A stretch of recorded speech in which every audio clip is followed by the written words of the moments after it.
Putus-putus Ustaz. Putus ya? Ya. Sinyal. Alhamdulillah nih Ustaz. Ya. Ya jelas. Rasanya putus-putus ya. Kembali menyalakan kameranya. Assalamualaikum. Masyaallah.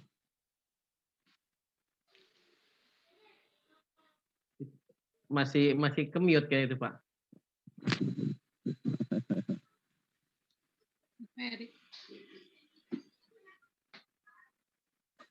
Ya, Pak Irman, Assalamualaikum.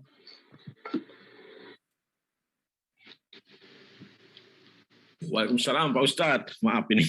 Masyaallah. Waalaikumsalam. Salam kenal Pak Ustadz. Terima kasih. Kan ini ada undangan yang luar biasa. Jadi kita coba masuk. Alhamdulillah lancar saja. Padahal ini ada beberapa Zoom meeting. Tapi yang rezekinya ke sini ya sudah. Oh gitu. Saya harus di sini. Alhamdulillah ini. Posisi di mana nih Pak Irman? Kebetulan ini numpang hidup ini di Bali, ini di Gianyar.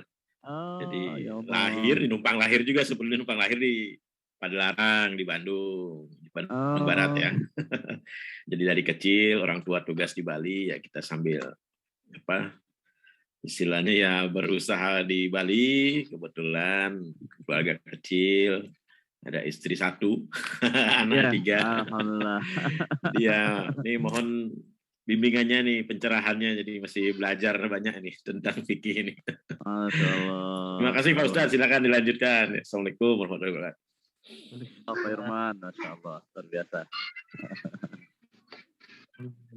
Ini ada Pak Sukirman juga, Bu Resti, Bu Khotimatun, Bu Sarah Mustika, ada Kang Rizwan, Bu Diah, masyaallah luar biasa ini, banyak Ustaz Pandu.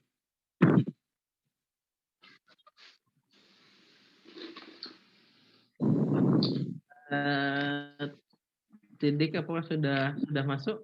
Assalamualaikum Ustaz Tidik. Waalaikumsalam warahmatullah. Pakai nama siapa tadi? Oh udah ada ya. Saya nggak lihat. Ya sehat Ustaz Tidik. Alhamdulillah sehat Ustaz. Alhamdulillah.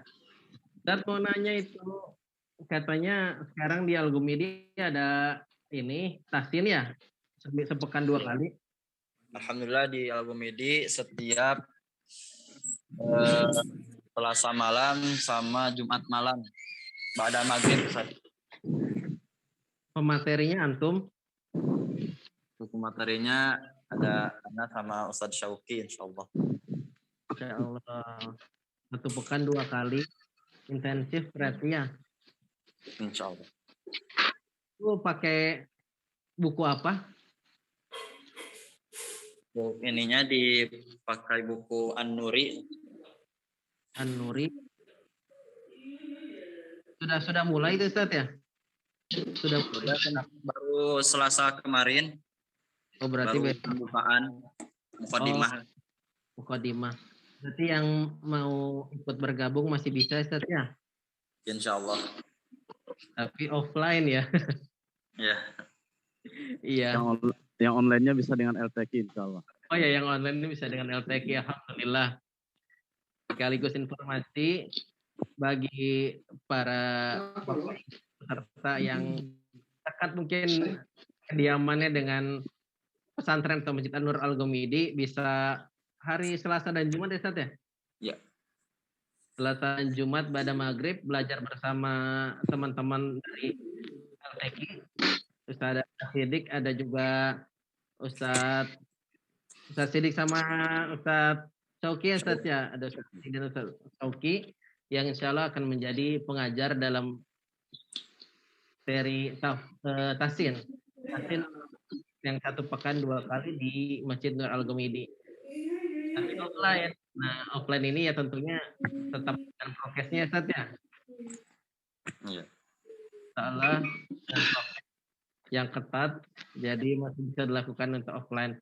Kalau untuk online-nya nanti mungkin ada informasi dari Ustaz Ferry untuk tahsin online begitu Ustaz ya. Saya juga baru ngelihat tadi kayaknya posternya baru tadi sore Ustaz ya. Ya. Itu gimana tahsin online? Tahsin online insya Allah ini diperuntukkan baik untuk pemula ataupun yang lanjutan. Yang pemula itu berarti yang belum lancar membaca Al-Quran.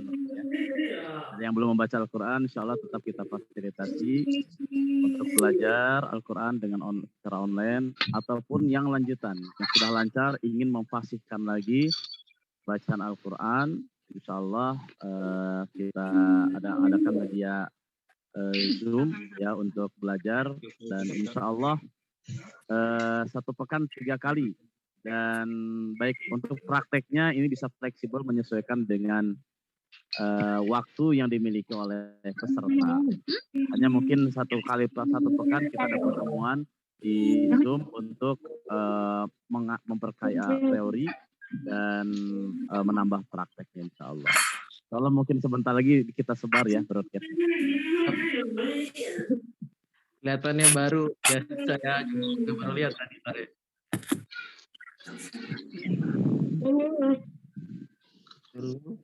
Langsung saja kita mulai acaranya. Ya, boleh. Ya.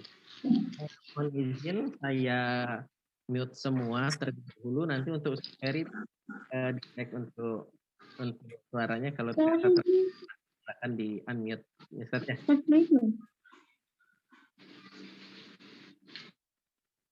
Ya. Kita mulai acara kasab kita pada malam hari ini. Bismillahirrahmanirrahim. Assalamualaikum warahmatullahi wabarakatuh. Waalaikumsalam warahmatullahi wabarakatuh. Innal hamdalillah nahmaduhu wa nasta'inuhu wa na'udzu billahi min syururi anfusina wa min sayyiati a'malina, man yahdihillahu fala mudhillalah wa man yudhlilhu fala hadiyalah. Asyhadu an la ilaha illallah wa asyhadu anna Muhammadan abduhu wa rasuluh.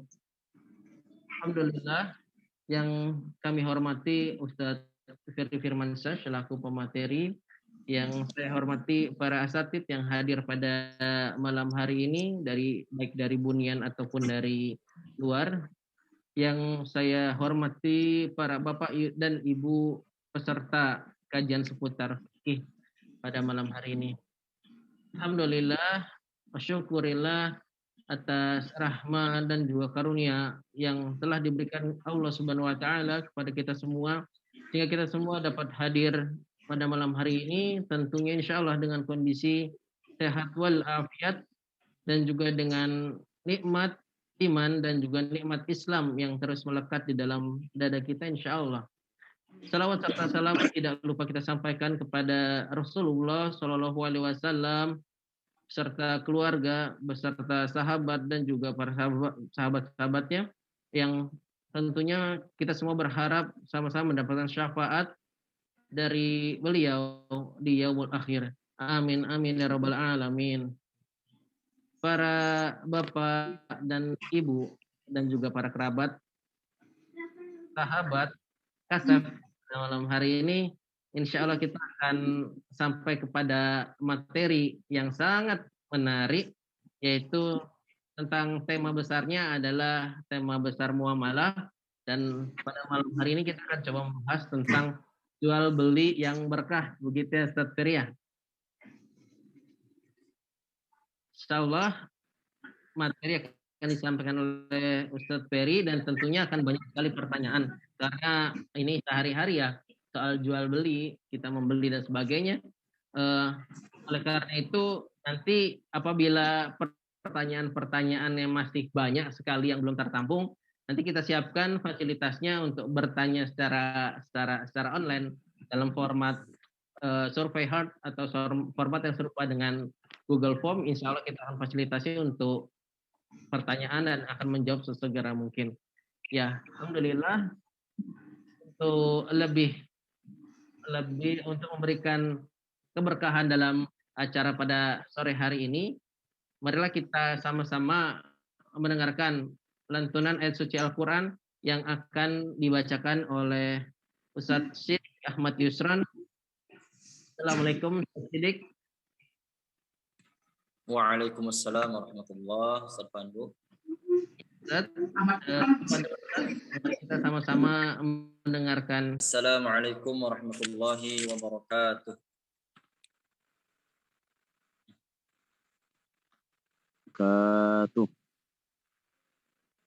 A'udzu billahi minasy syaithanir rajim.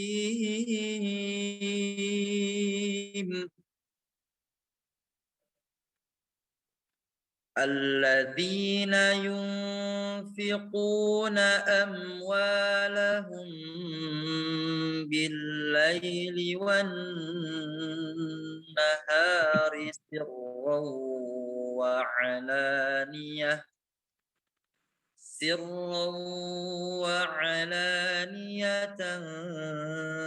فلهم أجرهم عند ربهم ولا خوف عليهم ولا هم يحزنون الذين يأكلون الربا لا يقومون إلا كما يقوم الذي يتخبطه الشيطان من المس ذلك بأنهم قالوا إنما البيع مثل الربا وأحل الله البيع وحرم الربا فمن جاءه موعظة من ربه فانتهى فله ما سلف وأمره إلى الله ومن عاد فأولئك أصحاب النار هم فيها خالدون يمحق الله الربا ويربي الصدقات والله لا يحب كل كفار أثيم إن الذين آمنوا وعملوا الصالحات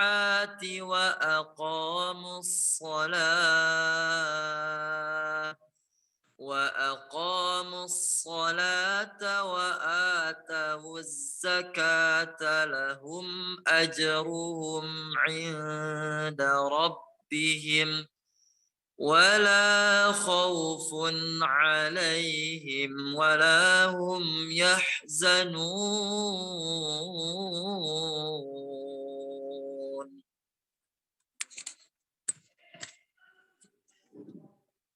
Orang-orang yang menginfakkan hartanya malam dan siang hari secara sembunyi-sembunyi maupun terang-terangan, mereka mendapat pahala di sisi Tuhannya. Tidak ada rasa takut pada mereka dan mereka tidak bersedih hati. Orang-orang yang memakan riba tidak dapat berdiri melainkan seperti berdirinya orang yang kemasukan setan karena gila. Yang demikian karena mereka berkata bahwa jual beli sama dengan riba. Padahal Allah telah menghalalkan jual beli dan mengharamkan riba. Barang siapa mendapat peringatan dari Tuhannya, lalu dia berhenti, maka apa yang telah diperolehnya dahulu menjadi miliknya. Dan urusannya terserah kepada Allah. Barang siapa mengulangi, maka mereka itu penghuni neraka, mereka kekal di dalamnya. Allah memusnahkan riba dan menyuburkan sedekah. Allah tidak menyukai setiap orang yang tetap dalam kekafiran dan bergelimang dosa. Sungguh orang-orang yang beriman mengerjakan kebajikan, melaksanakan salat dan menunaikan zakat. Mereka mendapat pahala di sisi Tuhannya tidak ada rasa takut pada mereka dan mereka tidak bersedih hati. Shadaqallahul azim. Assalamualaikum warahmatullahi wabarakatuh. Waalaikumsalam warahmatullahi wabarakatuh. Jazakallah khairan katsiran Ustaz Sidik atas tilawahnya. Semoga kita semua mendapatkan manfaat dan juga keberkahan dari apa yang kita dengarkan tadi, dan semoga kebaikan juga diberikan kepada Ustaz Sidik ya yang sudah membacakannya tadi. Terima kasih banyak Ustaz Sidik. Ya, maaf sudah merepotkan ya. Ya, alhamdulillah. Kita langsung saja masuk materi pada malam hari ini yang akan disampaikan oleh guru kita Ustadz Ferry Firmansyah. Untuk waktu dan tempat saya persilahkan untuk Ustadz Ferry. Tafadhol Ustadz. Assalamualaikum Ustadz Ferry. Baik, waalaikumsalam warahmatullahi wabarakatuh. Ustaz Pandu. Baik, kita mulai insyaallah.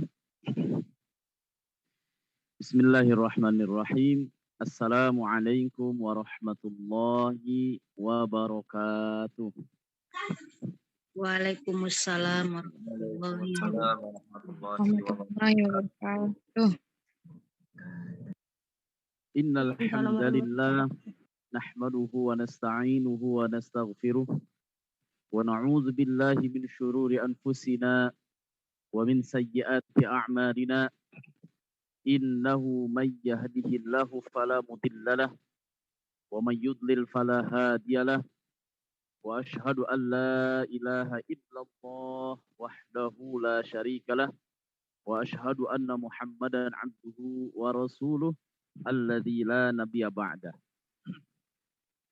Allahumma salli wa sallim ala sayyidina wa habibina wa maulana Muhammad sallallahu alaihi wasallam wa ala alihi wa ashabihi wa man tabi'ahum bi ihsanin ila yaumiddin, amma ba'd. Bapak Ibu yang dimuliakan Allah Subhanahu wa taala, para guru, Bapak Ibu, rekan-rekan semuanya yang hadir pada kesempatan hari ini, yang insya Allah mungkin secara jarak kita berjauhan, tetapi hati kita berdekatan, bersatu padu, insya Allah dalam rangka sama-sama untuk mendekatkan diri kepada Allah Subhanahu wa Ta'ala.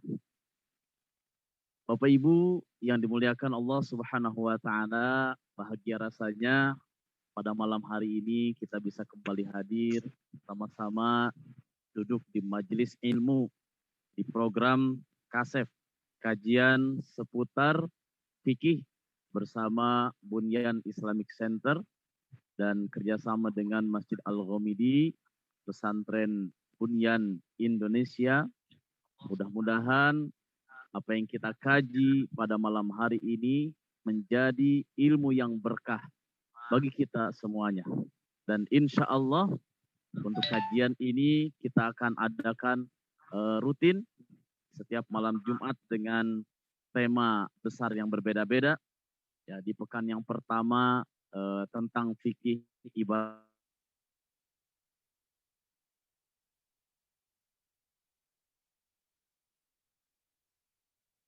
ketemu dengan ilmu waris. Kemudian pekan keempat tentang fikih keluarga. Alhamdulillah, mudah-mudahan tema-tema yang berkaitan dengan fikih ini tema-tema yang akan memberikan manfaat bagi kita semuanya dan menjadi panduan kita untuk kita amalkan dalam kehidupan kita sehari-hari. Bapak Ibu yang dimuliakan Allah Subhanahu wa Ta'ala, insya Allah untuk materi yang akan kita kaji pada kesempatan malam hari ini, sebagaimana broadcast yang sudah diterima oleh Bapak Ibu semuanya, insya Allah akan kita kaji tentang fikih muamalah. Fikih muamalah itu adalah materi tentang muamalah, interaksi kita dengan sesama kita. Kalau kita mungkin pernah mendengar bahwa untuk menjadi orang yang selamat itu kita harus betul-betul meningkatkan kualitas kita. Hablum minallah dan hablum minannas. Hablum minallah hubungan kita dengan Allah, hablum minannas dengan kita sesama manusia. Nah, hablum minannas ini dikaji di dalam fikih itu, di dalam fikih muamalah. Bagaimana kita berinteraksi dengan sesama kita, baik berinteraksi dalam tutur kata ataupun ketika ya bertransaksi, dan di dalam masalah-masalah lain yang sifatnya langsung hubungan kita sesama manusia. Untuk mengkaji fikih muamalah memang tidak bisa kita kaji dalam satu hari. Ya, apalagi waktu kita sangat terbatas, kurang lebih 1 jam. Ya, tetapi insya Allah kita akan terus bertahap ya mengkaji fikih muamalah, baik tentang fikih jual beli, kemudian fikih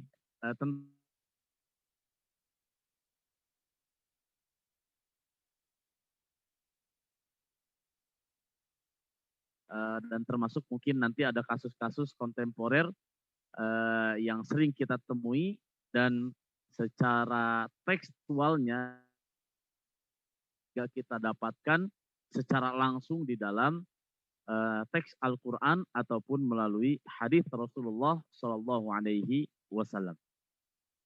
Bapak Ibu yang dimuliakan Allah Subhanahu Wa Taala, pada malam ini kita akan fokuskan dulu pembahasan kita sebagai pengantar fikih jual beli, ya, pengantar fikih jual beli agar jual beli yang kita lakukan menjadi berkah. Mungkin di antara kita bukan sebagai penjual, mungkin di antara kita bukan sebagai pedagang, tetapi kalau bukan pedagang, ya pilihannya mungkin kita sebagai pembeli. Ya, bagaimana agar yang kita lakukan sebagai pembeli, ya, pembeli sebagai pembeli yang mendatangkan keberkahan, atau kita sebagai penjual pun sebagai penjual yang membawa keberkahan. Nah, oleh karena itu sebagai penjual, sebagai pembeli atau aktivitas jual beli yang akan kita kaji secara fikih, apa yang harus kita lakukan, apa yang harus kita perhatikan agar aktivitas jual beli yang kita lakukan menjadi berkah. Bapak Ibu yang dimuliakan Allah Subhanahu Wa Taala, insya Allah ini saya akan tampilkan beberapa materi ya, slide. Di slide boleh silakan, boleh di screenshot nanti ya, boleh juga dicatat, boleh silakan, agar ilmu yang kita pelajari hari ini menjadi ilmu yang berkah ya bagi kita semuanya insya Allah. Baik, Bapak Ibu yang dimuliakan Allah Subhanahu Wa Taala, saya tampilkan dulu slide-nya.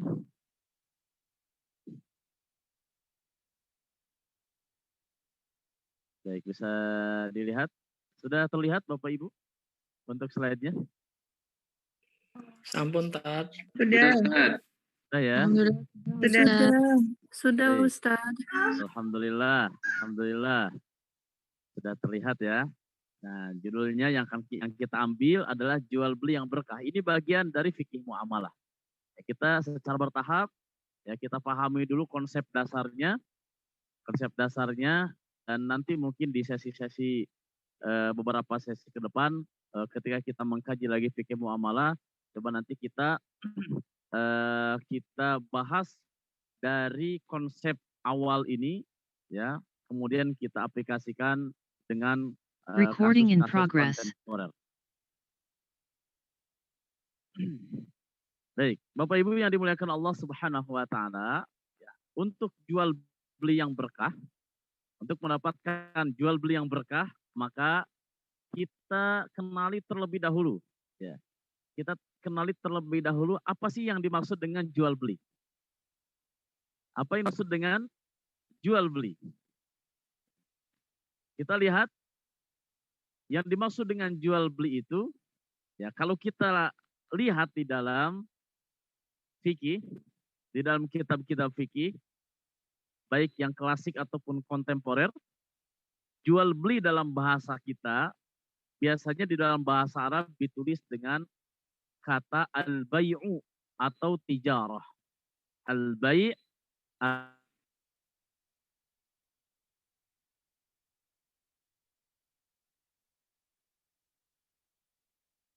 yang ini kita dapatkan babul buyu, bab tentang jual beli hilang atau tijarah, ya, atau tijarah yang artinya adalah baik al-bai' ataupun tijarah adalah aktivitas menukar, tukar menukar sesuatu, ya, menukar sesuatu dengan sesuatu untuk mendapatkan keuntungan. Ini jual beli. Cara bahasa kita ambil dari kata tijarah. Kemudian selanjutnya kita lihat definisi al-bai' atau jual beli menurut para ulama. Ya, yang pertama Imam Nawawi rahimahullah dalam kitab Al-Majmu' Syarh Al-Muhadzab beliau memberikan definisi muqabalatu malin bimalin tamlikan. Tukar menukar harta secara kepemilikan. Jadi tukar menukarnya itu bukan hanya sekedar memindahkan, tapi betul-betul menjadi milik. Jika saya menyerahkan handphone misalnya, saya menyerahkan handphone ke bapak atau ke ibu. Kemudian ibu terima handphone yang saya kasih. Pertanyaannya, apakah ketika saya menyerahkan handphone adalah aktivitas jual beli atau bukan? Ya. Bukan. Bukan. Jika ibu terima ya handphone ini karena nanti akan saya ambil lagi, ini namanya bukan jual beli. Atau ibu bapak terima handphone dari saya, kemudian ibu nggak ngasih apa-apa ke saya, maka itu pun tidak disebut dengan jual beli. Kalau ibu menerima handphone dari saya, kemudian ibu nggak memberikan sesuatu, namanya ibu dikasih handphone.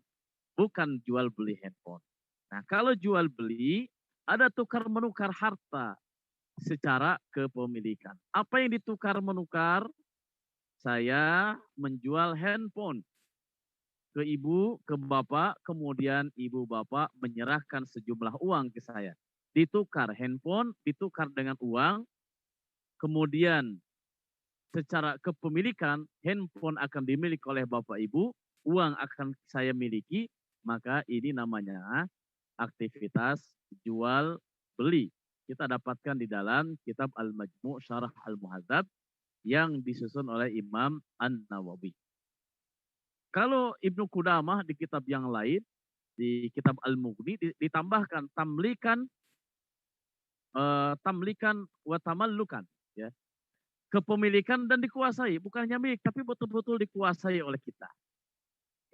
Seperti halnya handphone, handphone sudah saya kuasai, sudah saya miliki dan semua tidak ada yang bisa berhak kecuali seizin saya. Ini dimiliki dan dikuasai oleh saya. Gitu. Nah, ini adalah aktivitas jual beli.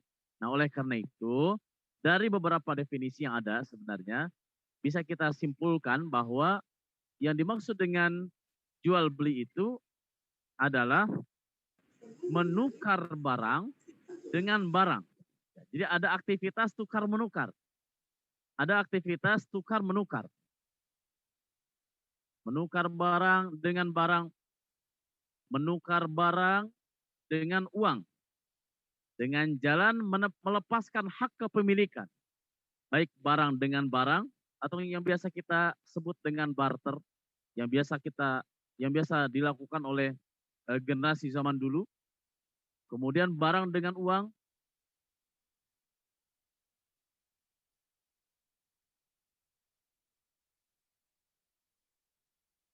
Handphone dari saya ini saya lepaskan menjadi kepemilikan, status kepemilikannya menjadi punya bapak atau ibu.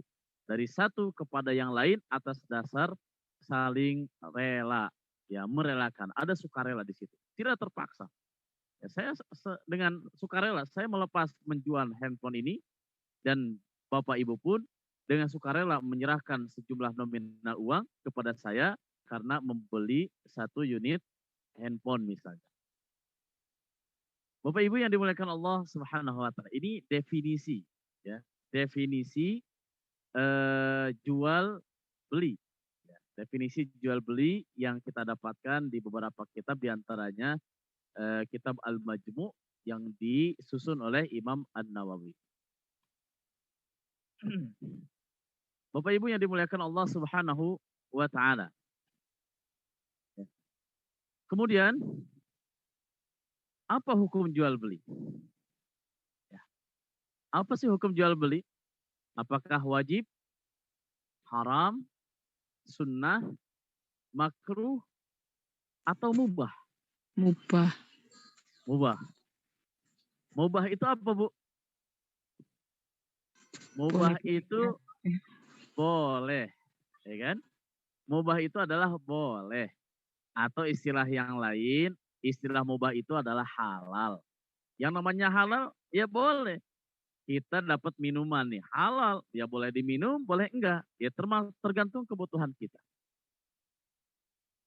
Jual beli adalah aktivitas yang dibolehkan dalam syariat. Kita dapatkan di dalam surat Al-Baqarah ayat 275. Tadi guru kita Ustadz Sidik sudah membacakan ayat berkaitan dengan jual beli dan riba. Di surat Al-Baqarah ayat 275. A'udzubillahi minasyaitonirrajim. Wa ahallallahu al-bai'a wa harramar riba. Allah menghalalkan jual beli dan mengharamkan riba. Ada aktivitas al-bai', ya, jual beli dan riba. Allah halalkan jual beli, tapi Allah mengharamkan riba. Bapak Ibu yang dimuliakan Allah Subhanahu wa Ta'ala.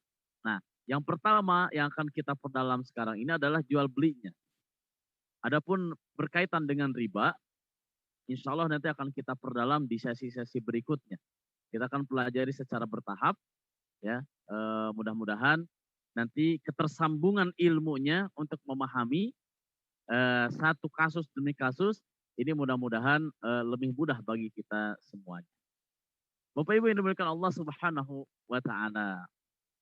Secara singkatnya, kalau bai' itu adalah jual beli, itu menukar barang. Ada barang yang ditukarkan. Gitu ya, ada barang yang ditukarkan. Sementara kalau riba itu tidak ada yang ditukarkan.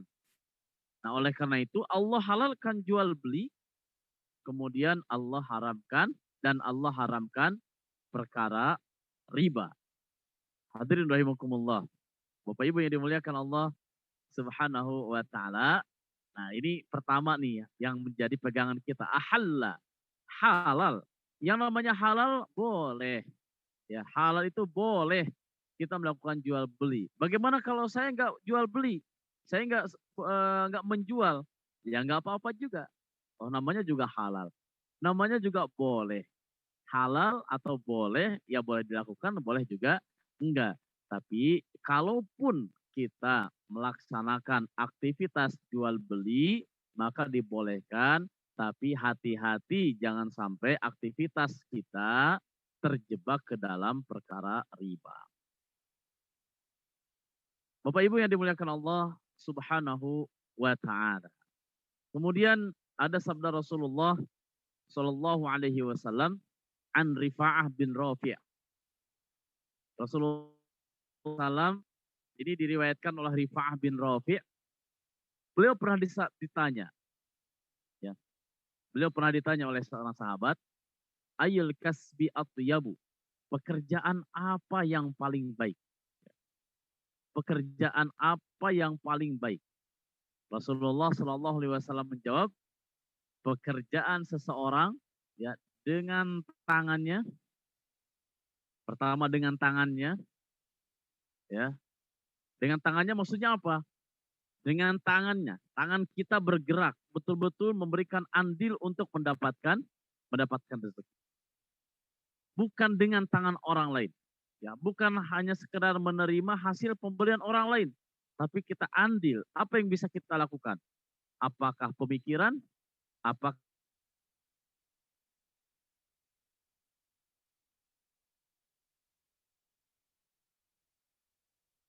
kontribusikan untuk mendapatkan rezeki? Kemudian yang kedua, adalah wa kullu bai'in mabrurin, dan setiap jual beli yang mabrur, yang bersih, yang terbebas dari aktivitas jual beli yang haram. Bapak Ibu yang dimuliakan Allah Subhanahu wa taala. Nah, ini berkaitan dengan hukum jual beli. Hukumnya boleh, halal. Ya, halal. Hanya harus betul-betul diperhatikan. Kalau di kalimat ini ada kalimat setiap jual beli yang bersih, maka ada kebalikannya, jual beli yang kotor. Ya, jual beli yang mendatangkan laknat, bukan jual beli yang mendatangkan berkah. Jual beli yang bersih akan mendatangkan berkah. Jual beli yang diharamkan akan mendatangkan laknat Allah Subhanahu wa taala. Oleh karena itu, perhatikan betul terkait dengan bagaimana caranya aktivitas jual beli. Dulu Khalifah Umar Ibn Khattab pernah sweeping, jalan-jalan ke pasar. Ya, kemudian dia memanggil seluruh para pedagang, wahai para pedagang yang ada di pasar ini, jika kalian tidak memahami agama, jika kalian tidak memahami fikih, bagaimana cara berdagang yang baik, bagaimana cara jual beli yang bersih, maka silakan kalian keluar dari pasar ini. Tegas Umar bin Khattab. Tapi tegasnya bukan karena masalah Umar tidak suka dengan para pedagang yang di pasar. Tegasnya Umar bukan karena ada rasa hasud, dengki, iri, dengki, tidak suka kepada para pedagang yang sedang berdagang di pasar, bukan. Tapi tegasnya Khalifah Umar kepada para pedagang, khawatir dirinya dan para pedagang ketika tidak memahami fikih, tidak memahami agama, tidak memahami jual beli dalam Islam, terjebak dengan aktivitas jual beli yang haram. Terjebak dengan aktivitas yang diharamkan oleh Allah Subhanahu wa taala, sehingga hasilnya tidak berkah. Dan Umar sendiri sebagai khalifah, sebagai pemimpin, jika membiarkan begitu saja masyarakatnya, membiarkan rakyatnya begitu saja, membiarkan masyarakat untuk melakukan jual beli yang tidak sesuai dengan syariah, maka dosanya pun bukan hanya akan dirasakan oleh para pedagang, tetapi juga dirasakan oleh Umar sebagai pemimpin. Oleh karena itu, luar biasa berat sebagai pemimpin sebenarnya.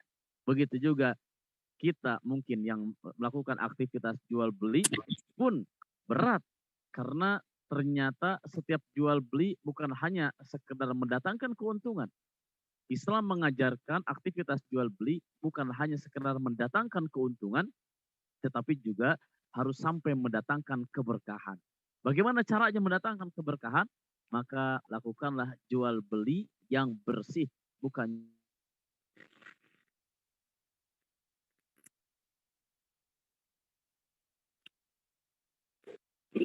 itu. Kita semakin mengerucut lagi agar aktivitas jual beli, ya, agar aktivitas jual beli semakin bersih, aktivitas jual beli semakin mendatangkan keberkahan dari Allah Subhanahu wa taala. Maka perhatikan rukun dan syarat.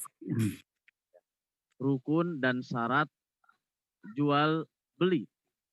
Rukun dan syarat jual beli. Apa saja rukunnya? Rukun jual beli.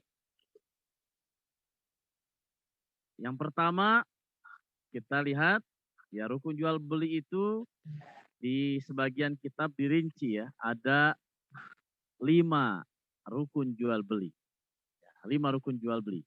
Yang pertama ada penjual, kemudian yang kedua pembeli, yang ketiga ada ijab qabul, yang keempat ada barangnya, dan yang kelima sukarela.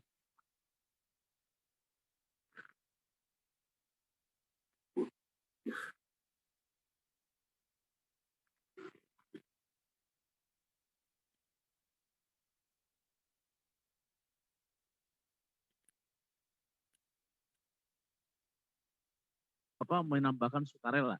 Karena antarodin atau sukarela ini menjadi landasan apakah jual belinya sah atau tidak. Bapak Ibu yang dimuliakan Allah Subhanahu wa taala, nah saya lebih cenderung mengambil ke pendapat yang menyebutkan bahwa rukun jual beli ada 5.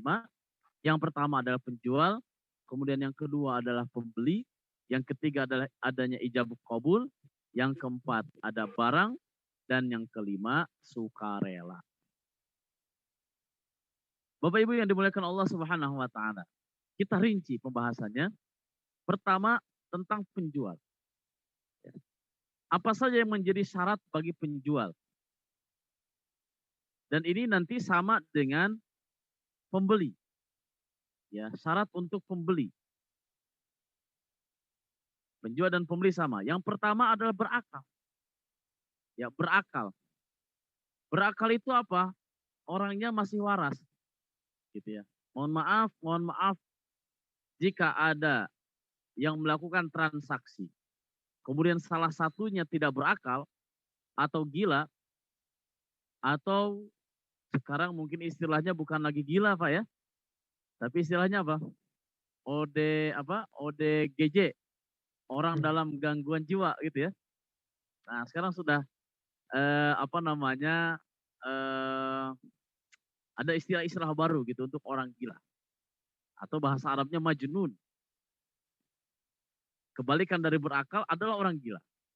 Nah, Bapak Ibu yang dimuliakan Allah Subhanahu wa taala, jika ada yang melakukan jual beli, kemudian penjual dan pembelinya sama-sama orang gila. Gitu. Sama-sama orang gila, dia ngelantur, melakukan aktivitas transaksi jual beli, yang satu bawa uang, yang satu bawa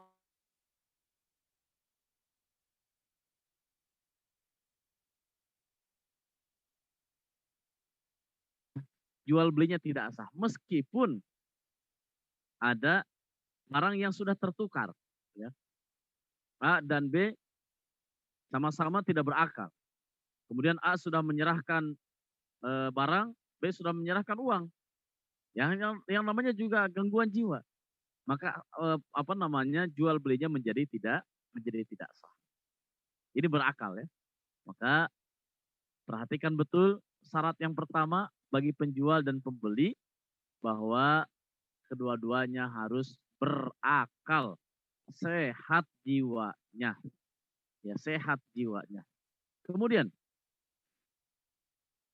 Bapak Ibu yang dimuliakan Allah Subhanahu wa taala, ada hadis Rasulullah SAW, rufi al-qalam. Qalam itu diangkat ya.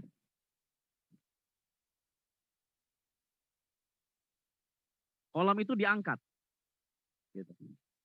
Qalam itu diangkat. Rufi al-qalamu. Qalam itu diangkat. Ini secara bahasa nih. Maksudnya apa nih qalam diangkat? Qalam ini pulpen, Bu. Ya, pulpen ya. Pulpen. Maksudnya aktivitas kita itu kan ditulis, Bapak Ibu. Aktivitas kita ini ditulis. Baik buruknya ditulis. Setiap detik yang kita lakukan ditulis. Setiap detik yang kita rasakan bahagia, senang, sedih, ada dengki, sedang bersyukur, sedang mengaji, insya Allah pada malam ini kita sedang mengaji, ditulis juga oleh Allah, oleh para malaikat pencatat amal. Ditulis, ngaji, kita sedang ngaji. Bahkan mungkin ya ditulis juga ngaji kita sedang apa nih. Oh mungkin ada ngaji sambil tiduran mungkin ya. Ditulis. Ngaji sambil memang benar-benar sedang ngaji. Oh ditulis juga. Gitu. Semuanya ditulis aktivitas kita. Dari bangun tidur sampai tidur lagi. Nah kemudian diangkat di kolamnya nih. Diangkat. Nggak sampai dituliskan. Apakah baik atau buruk tuh nggak dituliskan. Siapa mereka? Di antaranya adalah anil majnuni hatta ya'qil. Orang yang gila sampai dia berakal. Sampai dia sembuh. Selama dia berakal, selama dia majnun, selama dia gila, maka kolamnya diangkat. Tidak dituliskan. Meskipun mungkin dia sedang melakukan kesalahan. Nah ketika dia sudah sadar lagi, sudah sehat, maka baru kolamnya pulpennya menuliskan kembali amal-amal kebaikan dan keburukan yang dilakukan. Bapak Ibu yang dimuliakan Allah Subhanahu wa taala. Selanjutnya adalah baligh. Apa yang dimaksud dengan baligh? Yang dimaksud dengan baligh itu adalah orang yang sudah muncul tanda-tanda baligh. Mohon maaf. Mungkin untuk laki-laki diawali dengan mimpi. Ya, diawali dengan mimpi. Kemudian setelah mimpi, tumbuhlah bulu-bulunya. Kumisnya tumbuh, jenggotnya tumbuh, mungkin jambangnya semakin banyak. Ya, ini adalah tanda bagi laki-laki. Untuk perempuan, ditandai dengan darah haid.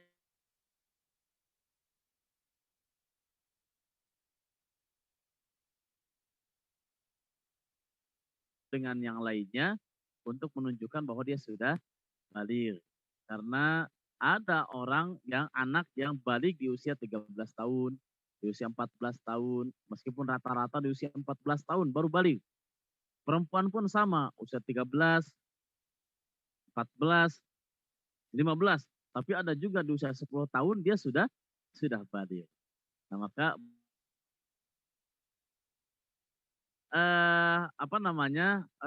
yang baligh sebelum baligh. Ada sebelum baligh namanya mumayyiz. Ya, mumayyiz. Mumayyiz itu anak kecil belum baligh tapi sudah bisa membedakan mana yang baik, mana yang buruk. Nah, untuk orang yang boleh melakukan jual beli adalah yang baligh. Yang baligh itu siapa? Orang yang sudah muncul tanda-tanda balighnya. Gitu ya. Contoh, ada orang baligh ya dia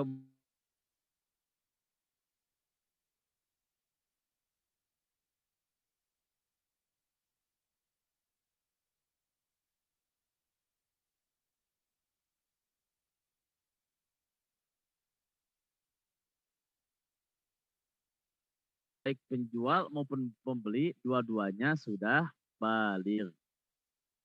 Ya. Dua-duanya sudah baligh. Kemudian pertanyaannya adalah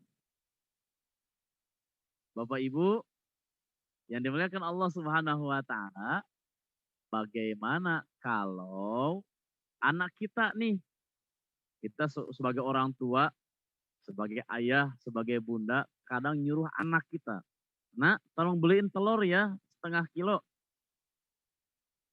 Nak, tolong beliin air. Nak, tolong beliin ini, tolong beliin itu." Pertanyaannya, kira-kira sah nggak ya jual belinya? Sementara jual beli itu dia harus baligh. Masih mending mungkin anak kita yang kita suruh itu adalah dia sudah baligh. Tapi bagaimana kalau dia belum baligh? Usianya juga masih usia 8 tahun, kelas 2 atau kelas 3 SD. Tapi kita sudah minta bantuan ke dia. Tolong beliin telur, tolong dibeliin makanan apa, makanan ini, makanan itu. Kira-kira jual belinya sah nggak ya? Kalau jual beli dilakukan oleh anak kita yang belum baligh. Bapak Ibu yang dimuliakan Allah Subhanahu wa taala. Nah, untuk kasus ini bagian ulama membolehkan. Ya, membolehkan. Kenapa membolehkan? Karena yang pertama, si anak ini sudah kategori mumayyiz. Mumayyiz itu apa? Mumayyiz itu dia belum baligh tapi sudah bisa membedakan mana yang baik, mana yang buruk. Dia sudah tahu tuh mumayyiz. Dia bawa uang 5.000, jajanannya 2.000. Dia tahu tuh kembaliannya 3.000. Dia mumayyiz namanya. Gitu ya. Mumayyiz. Nah, maka yang seperti ini dibolehkan ya, di dalam syariat dibolehkan untuk melakukan jual beli meskipun belum baligh tapi dia dalam kategori mumayyiz. Tapi bagaimana kalau belum mumayyiz? Usianya 5 tahun. Usianya 4 tahun. Kadang ada anak usia segitu langsung aja ke warung gitu ya. Mau beli makanan langsung aja ke warung. Kadang ngambil langsung Dia bawa uangnya berapa, yang diambilnya berapa, gitu ya. Nah, bagi yang anak-anak yang belum belum baligh, belum mumayyiz, dia aktivitasnya jual belinya boleh, tapi harus sepengetahuan kedua orang tuanya atau harus sepengetahuan walinya, sehingga aktivitas jual belinya menjadi sah, menjadi boleh halal. Nah, Bapak Ibu yang dimuliakan Allah Subhanahu wa taala,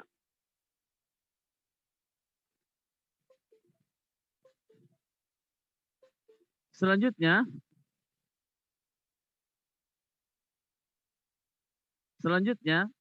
syarat yang harus dimiliki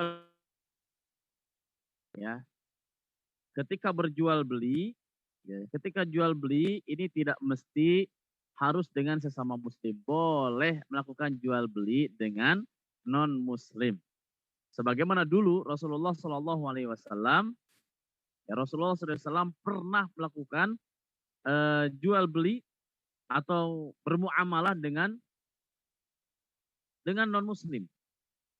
Ada hadis Rasulullah SAW yang diriwayatkan oleh Imam Al Bukhari, anna Nabiya Shallallahu Alaihi Wasallam, bahwa Aisyah meriwayatkan bahwa Rasulullah Shallallahu Alaihi Wasallam pernah ishtara ta'aman, membeli makanan, ya, membeli bukan memberi, membeli makanan min Yahudiyin, dari seorang Yahudi dengan pembayaran yang ditangguhkan, berarti menghutang. Warohanahu dir'an min hadid, dengan menggadaikan baju besi. Rasul pernah menggadaikan baju besi untuk membeli makanan, ya, untuk membeli makanan kepada orang Yahudi. Masya Allah, Bapak Ibu yang dimuliakan Allah Subhanahu wa taala, ini hadis ini boleh bermuamalah dengan non muslim, orang Yahudi, orang Nasrani, Kristen dan lain sebagainya, boleh. Kemudian yang kedua, betapa kehidupan Rasulullah Shallallahu Alaihi Wasallam sebagai seorang nabi, sebagai seorang rasul, tapi terkadang untuk makan pun ternyata harus menggandengkan baju besi. Ini luar biasa Rasulullah. Kalau kita mungkin dengan kondisi seperti itu, ya belum tentu bisa sabar. Rasulullah SAW sebagai nabi, sebagai rasul, pernah mengalami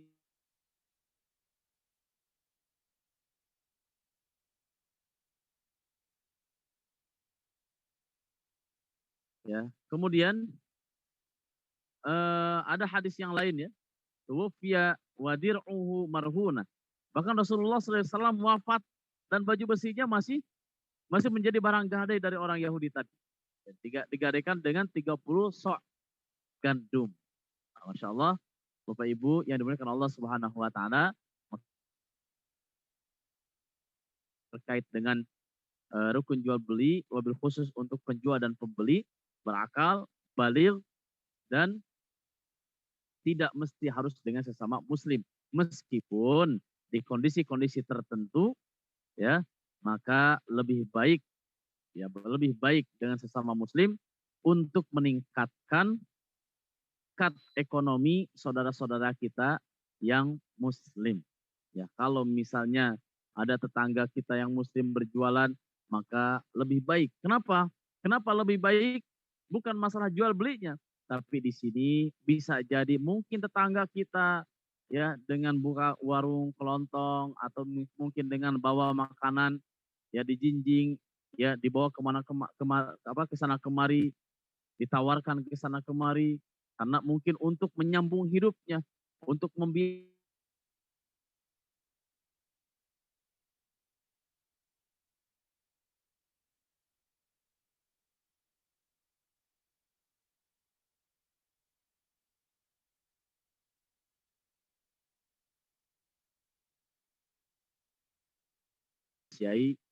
anak-anaknya untuk sekolah, untuk belajar di lembaga-lembaga tertentu. Ya. Bapak Ibu yang dimuliakan Allah Subhanahu wa taala. Ini yang berkaitan dengan pembeli dan penjual. Bapak Ibu yang dimuliakan Allah Subhanahu wa taala. Kita lanjutkan insyaallah ke rukun yang ketiga, ya, yaitu tentang ijab qabul. Tentang ijab qabul. Apa yang dimaksud dengan ijab qabul? Untuk kita, mungkin Bapak Ibu yang sudah menikah tidak asing dengan istilah mendengar ijab qabul. Ya. Apa yang dimaksud dengan ijab qabul? Yang dimaksud dengan ijab qabul itu adalah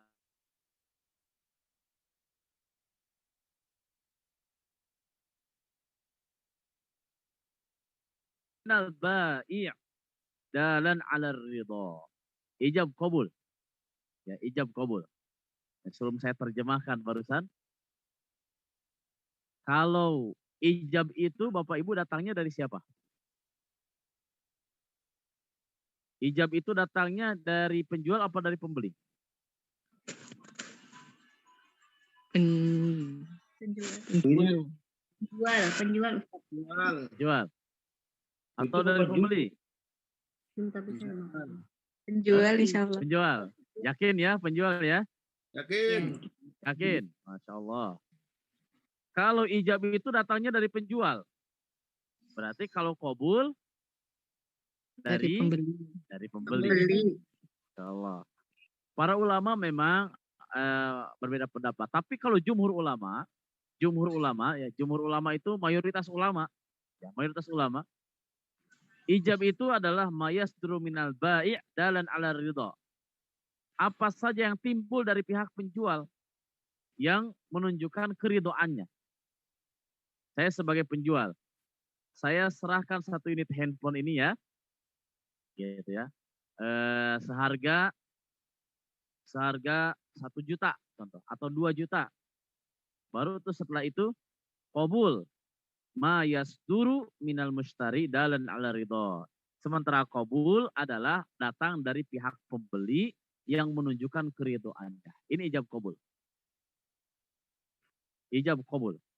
Nah, hadirin rahimakumullah, Bapak Ibu yang dimuliakan Allah Subhanahu wa taala, ijab datangnya dari penjual, qabul datangnya dari pembeli. Meskipun ada sebagian mazhab yang mengatakan bahwa kebalikannya. Ijab dari pembeli, qabul dari penjual. Tapi jumhur ulama lebih cenderung ke ijab itu dari penjual, qabul dari pembeli. Bapak Ibu yang dimuliakan Allah Subhanahu wa taala. Apa saja yang harus kita perhatikan dalam ijab qabul? Yang pertama adalah tidak boleh bertentangan. Ya, tidak boleh bertentangan. Penjual mengatakan saya jual 1 unit handphone seharga 2 juta. Ya. Kemudian dibayar tunai. Kemudian qabul, saya terima handphone. Udah, matikan handphone.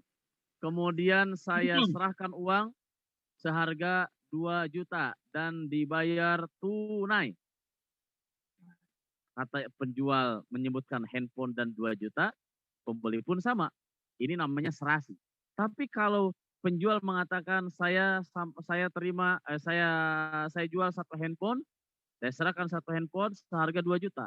Pembeli mengatakan saya terima handphone seharga 1 juta. Gitu. Nah, ini tidak bertentangan. Dalam ijab qabul tidak boleh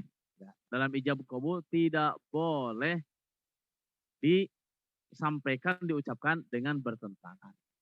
Sebagaimana mungkin halnya ketika dulu kita menikah, gitu ya. Saya nikahkan putri Bapak, gitu ya. Yang bernama siapa? Fulana, dengan mas kawin 10 gram. Si pengantin dia menyebutkan nama lain, gitu ya. Dia menyebutkan nama lain seharga dengan mas kawin 5 gram. Lain lagi menyebutkan. Nah, ini tidak sah. Ini pun sama ijab qabul, ini tidak boleh bertentangan, tapi harus sama, gitu ya. Harus sama, tidak boleh bertentangan. Baik ketika menyebutkan barang, atau ketika menyebutkan harga, atau ketika menyebutkan waktu pembayaran. Ini tidak boleh bertentangan. Bapak Ibu yang dimuliakan Allah Subhanahu wa taala. Kemudian yang kedua, dalam ijab kabul tidak mesti ada saksi. Kalaupun ada saksi itu lebih baik. Ya.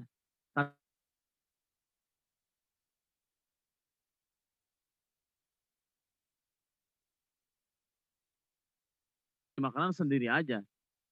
Kemudian kita menyerahkan uang, misalnya beli nasi uduk, ya kita menyerahkan uang 10.000, pihak menyerahkan 1 bungkus nasi uduk misalnya. Kita nggak usah ada saksi. Gimana bapak-bapak, sah? Saya jual beli nasi uduknya sah? Oh, nggak mesti. Ya, cukup dengan ada ijab kabul, tidak mesti ada saksi. Yang ketiga yang harus diperhatikan harus menggunakan sigot madi. Maksudnya apa? Kita menyebutkan bukan yang akan datang, tapi sudah. Contoh, saya serahkan handphone ya, bukan saya akan serahkan handphone, tapi saya serahkan handphone. Dan saya serahkan uangnya. Ya gitu ya. Ini menunjukkan madi itu masa lampau, bukan masa yang akan datang. Nah, Bapak Ibu yang dimuliakan Allah Subhanahu wa taala, nah ini ijab kabul nih. Ya, ijab kabul yang menjadi rukun dalam jual beli. Bapak Ibu yang dimuliakan Allah Subhanahu wa taala, saya mau tanya nih terkait dengan ijab kabul. Bapak Ibu, kalau Bapak Ibu atau ibu-ibu mungkin yang sering belanja, contoh belanja telur 1/2 kilo, Bapak Ibu suka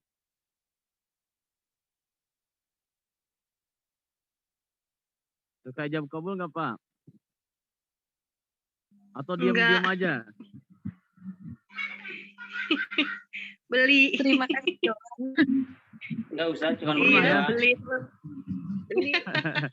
Kata penjual, saya serahkan telur 1/2 kilo, dibayar seharga 10.000, dibayar tunai. Enggak Ustaz. Enggak Ustaz. Saya terima telurnya 1/2 kilo gitu. Enggak pernah ya? Enggak, cuma beli doang, jual. Kalau nggak ada ijab kabul, jual belinya sah nggak Bu? Sah. Nah, ijab kabulnya di mana? Nanya harganya Ustaz. Nanya harganya ya? Iya. Baik, Masya Allah. Yang dimuliakan Allah Subhanahu wa taala, untuk ijab kabul tetap menjadi rukun jual beli. Tidak hanya di dalam fikih ada namanya bai'ul mu'athad. Bai'ul mu'athad itu adalah jual beli, penjualnya ada, pembelinya ada, barangnya ada, sukarelanya juga iya, tapi ijab kabulnya tidak diucapkan secara zahir, tapi secara makna terucap. Secara makna tapinya ya. Inti dari ijab kabul itu adalah menunjukkan sukarela. Inti dari ijab kabul itu adalah menunjukkan saya ridho menjual dan saya ridho membeli. Gitu ya. Makanya sebagian ulama tidak mencantumkan sukarela. Gitu ya. Karena sudah terwakil dengan ijab kabul. Nah, ada namanya bai'ul mu'athad. Kalau tulisan bahasa Arabnya begini, bai'ul mu'athad. Mu'athati. Bai'ul mu'athad dari kata a'ta yu'ti, memberi, saling memberi. Enggak ngucap tapi saling memberi gitu. Berapa Bu telurnya? 1/2 kilo 10.000 Bu. Dia serahkan, uangnya diserahkan tanpa mengucapkan sah-sah segala macam. Saya serahkan, saya terima. Telur.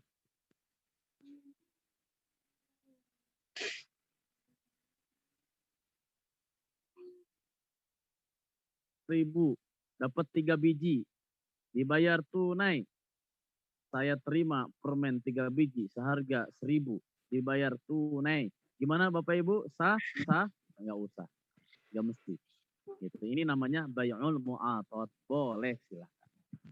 Gitu. Karena bai'ul mu'athad adalah hal yang biasa kita lakukan, yang biasa kita lakukan atas yang menunjukkan makna Baik.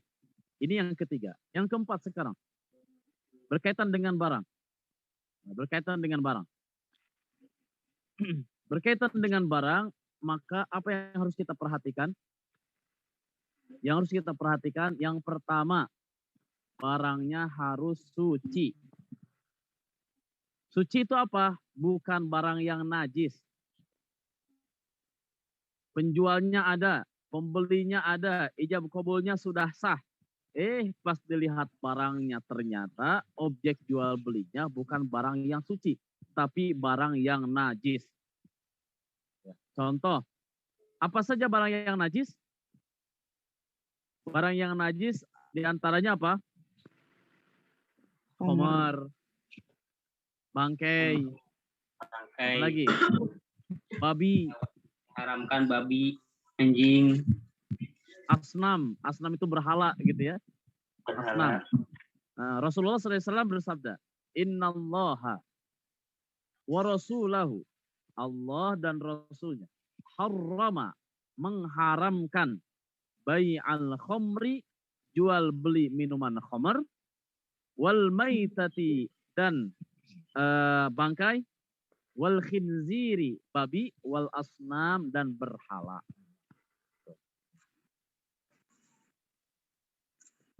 Penjualnya terpenuhi, pembeli terpenuhi, ijab kabul terpenuhi. Ternyata pas dilihat barang yang dijualnya adalah barang-barang yang najis, maka jual belinya menjadi tidak berkah. Jual belinya tidak sah, tidak berkah. Maka perhatikan barangnya, perhatikan objek yang sedang kita jual, perhatikan objek yang kita beli. Kemudian yang berikutnya, contoh lain ya,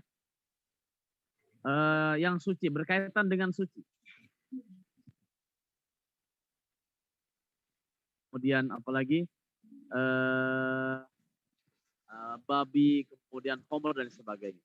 Nah sekarang begini, mungkin ada di sebagian saudara-saudara kita yang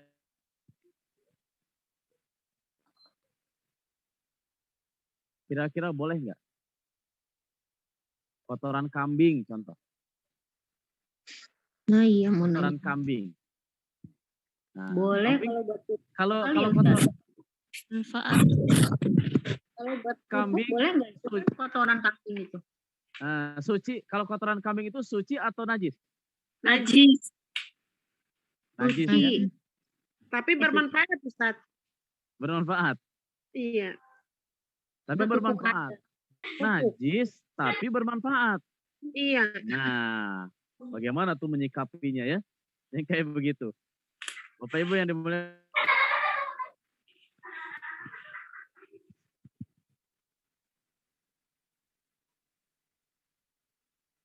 kalau kita merujuk ke mazhab Hanafi, ya, memang secara prinsip awal barang yang najis itu haram untuk diperjualbelikan.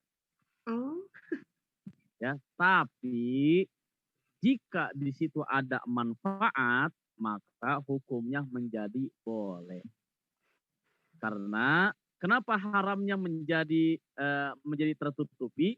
Karena ketika kita sudah menjual kotoran yang ada manfaatnya, maka yang menjadi konsentrasi kita itu jual beli kotorannya atau jual beli pupuknya. Jual beli pupuknya. Jual beli pupuknya. Jual beli pupuk. Ya kan? Kotoran kambing yang kemudian diolah, kemudian menjadi pupuk tanaman. Ketika kita melakukan jual beli, maka yang menjadi konsentrasi kita itu kemana? Ke kotoran. Pupuknya Ustaz. Konsentrasi kita ke pupuknya, ke manfaatnya, bukan ke kotorannya. Maka jual beli seperti itu karena ada manfaatnya, maka diperbolehkan. Gitu ya.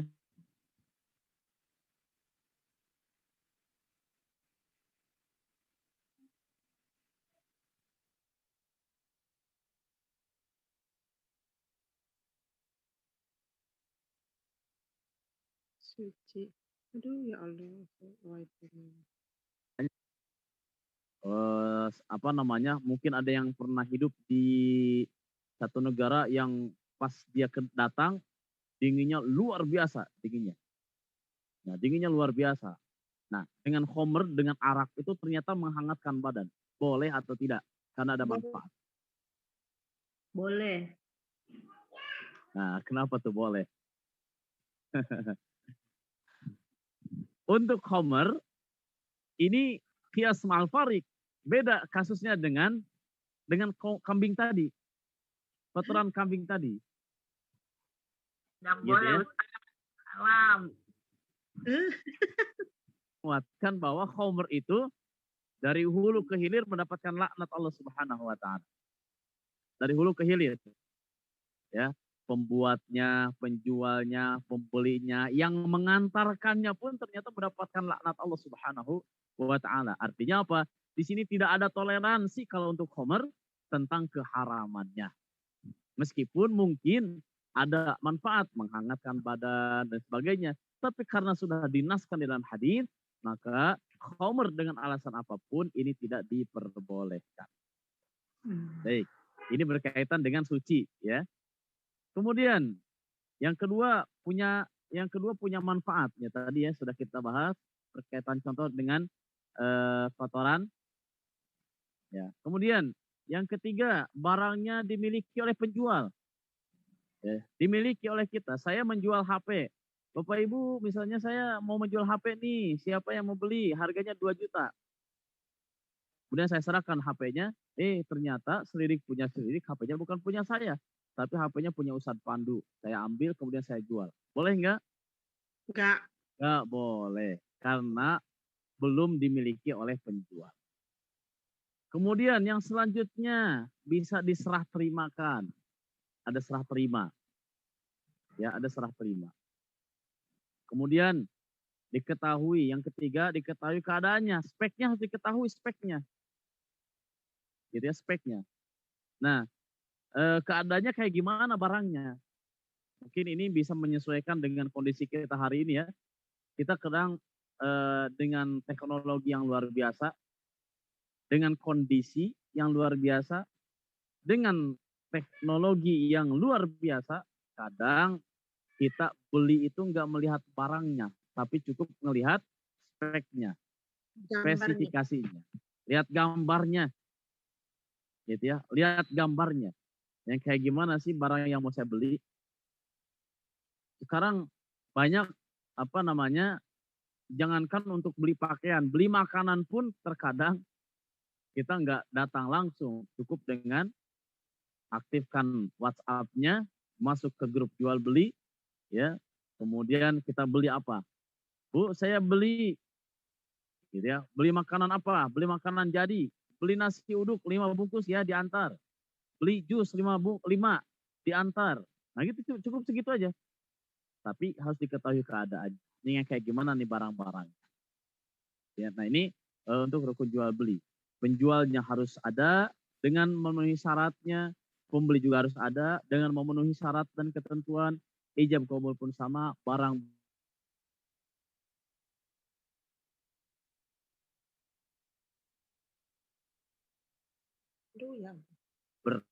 ditambah yang terakhir sukarela, tidak ada paksaan. Ya kita nggak boleh terpaksa. Ya harus ridho saja. Karena menjual itu yang melepaskan hak kepemilikan secara sukarela. Oleh karena itu hadirin rahimakumullah, Bapak Ibu yang dimuliakan Allah Subhanahu wa taala, rukun-rukun ini adalah menjadi panduan bagi kita semuanya untuk melakukan aktivitas jual beli agar jual belinya menjadi berkah. Bapak Ibu yang dimuliakan Allah Subhanahu wa taala.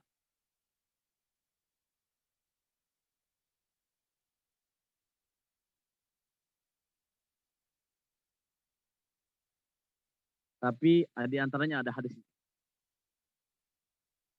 An Ismail bin Ubaid bin Rifa'ah an abihi an jaddihi radhiyallahu anhuma annahu kharaja ma Rasulillah sallallahu alaihi wasallam Kemudian Rasul melihat orang-orang. Yatabaya'una, sedang berjual beli. Ya, sedang berdagang. Faqala ya ma'syarat tujjar. Kata kakeknya Ismail, hei para pedagang. Fastajabu li Rasulillah. Menghadaplah kepada Rasulullah. Sini berkumpul bersama Rasul. Wa rafa'u a'naqahum wa absarum. Kemudian para pedagang yang sedang khusyuk melayani pembeli, dia mengangkat kepalanya dan mengarahkan pandangannya kepada Rasulullah. Kemudian apa pesan Rasul? Faqal, kemudian Rasulullah bersabda, inna tujjara yub'atsuna yaumal qiyamah fujjaran. Para pedagang kelak di yaumil akhir. Semua para pedagang, tujar, bukan tajir lagi. Bukan pedagang, tapi tujar. Semua para pedagang. Para pedagang-pedagang.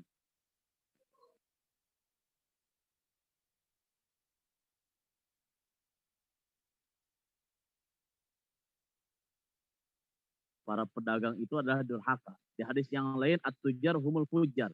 Para pedagang itu adalah orang-orang yang durhaka. Masya Allah.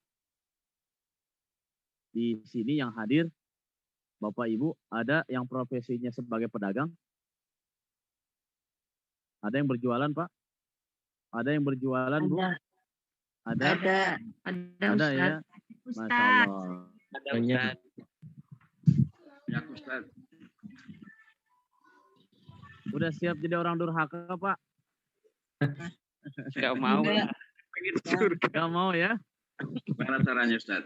Inna tujar yub'atsuna yaumal qiyamati fujjaran. Orang para pedagang akan dibangkitkan oleh Allah sebagai fujaran, sebagai orang yang durhaka. Illa, kecuali manittaqa, orang yang bertakwa. Para pedagangnya pedagang yang takwa. Wabarra, dan pedagang yang baik. Wasadaqa, dan pedagang yang jujur. Pedagang tidak bertakwa. Kalau pedagang dia tidak takut dengan akad-akad yang haram. Kalau ada pedagang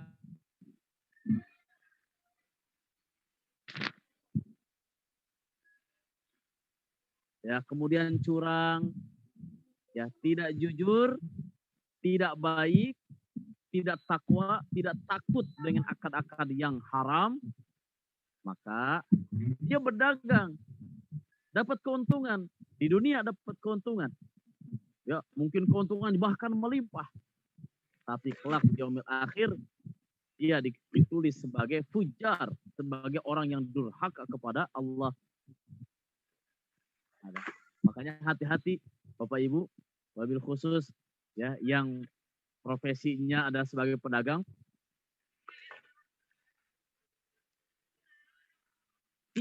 Jangan sampai kita sebagai pedagang yang bukan pedagang yang jujur. Tapi na'udzubillah kalau kita termasuk pedagang yang fujur, orang-orang yang buruk, orang-orang yang durhaka. Ini ancaman dari Allah Subhanahu wa ta'ala. Tapi bagaimana kalau ada pedagangnya baik?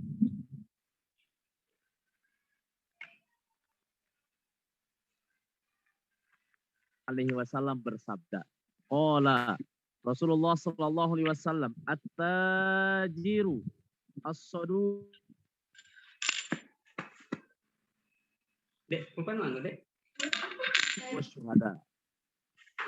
Orang-orang para pedagang, sungguh para pedagang yang jujur, at-tajir as-saduq, jujur, amanah, al-amin, ma'an nabiyyin, akan dikumpul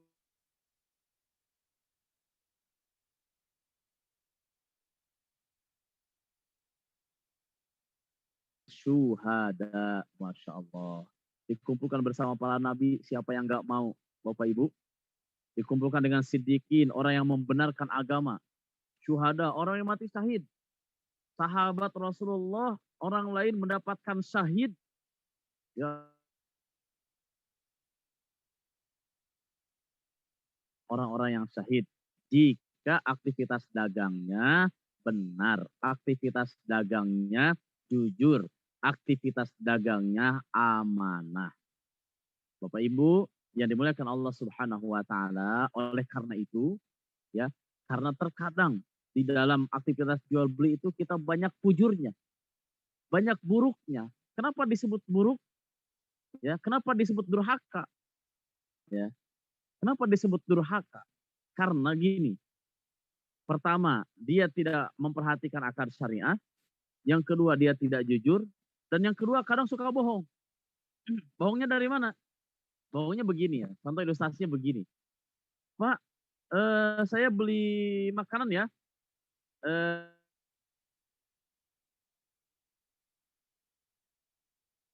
Berapa lama Pak kira-kira? Insya Allah nanti sekitar setengah jam lagi diantar ya. Ternyata setengah jam kemudian nggak datang juga. Datang-datang sudah 1 jam. Perut sudah keroncongan. 1 jam kemudian baru datang. Atau dia pesen dulu. Barangnya ada. Cuma lagi habis, nanti saya pesenin ya. Nanti insya Allah seminggu lagi ada. Pas seminggu lagi ada. Pas jatuh tempo ternyata barangnya belum ada juga. Dia berjanji tapi tidak tertepati. Makanya wajar kalau para pedagang yang tidak amanah, tidak jujur, disebut sebagai fujar, orang yang buruk atau orang yang durhaka. Bapak Ibu yang dimuliakan Allah Subhanahu wa taala. Nah, ini mungkin sekilas tentang jual beli ya. Insya Allah ini akan terus berkelanjutan karena ini masih pengantar, masih banyak materi-materi tentang jual beli yang bisa kita. Insya Allah ada akar-akar syariah, ada tentang ribanya, akan kita bahas secara tuntas. Kemudian beberapa kasus-kasus ya kontemporer dan apa yang kita lakukan ini pun insya Allah akan kita bahas di sesinya. Di kesempatan hari ini baru pengantar sebagai para pedagang terhindar dari aktivitas jual beli yang tidak halal, aktivitas jual beli yang mendatangkan murka Allah Subhanahu wa taala. Wallahu a'lam bishawab. Mungkin Bapak Ibu itu saja yang bisa saya sampaikan pada kesempatan malam hari ini. Mudah-mudahan dari saya jazakumullah khairan katsiran. Selanjutnya saya serahkan kembali ke Ustadz Pandu. Silakan Ustadz. Jazakumullah khair, Ustadz Ferry Firmansyah atas pemaparannya yang luar biasa sekali, komprehensif, mendasar sejak dari awal sudah dibahas.